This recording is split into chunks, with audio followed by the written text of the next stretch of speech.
আজি ইণ্ডিয়ান মাৰ্কেটত আমাৰ প্ৰফিট হ'ল 40,000 rupees on an investment of 1.2 lakhs মানে 33% ROI। এই 7 MCP সেটআপৰ লগতে বোনাসিৰ লজিক আছিলে ডাবল কনফাৰ্মেশন আমি কৰিলো বলক আপোনালোকক ইয়াতো হেতু দেখুন আছিল আমাৰ ইণ্ডিয়ান মাৰ্কেটৰ ইম্পৰ্টেন্ট আজি আমাৰ 7 MCP সেটআপ এটো কি হয় ডাইৰেক্ট মোমেন্টাম আহি যদি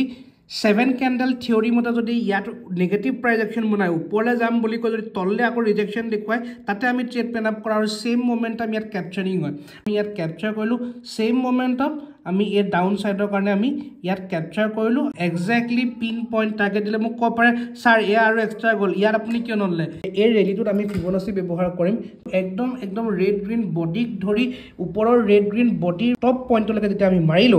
এক্স্যাক্টলি 0.5 নম্বৰ যোনটো ইম্পৰ্টেন্ট লেভেল সেই লেভেলটোতে আহি আমাক এপ্ৰক্সিমেট ইয়াত টাৰ্গেট দিছে আৰু তাতে আমাৰ 7 MCP সেটআপে টাৰ্গেট দিছে ইন ডিটেইল ভিডিঅ কাৰণে আমাৰ ইউটিউবত চেক কৰক এই আপোনালোকে চাই লওক আমি কিমানত এন্ট্ৰি কিমানত এক্সিট কৰিলো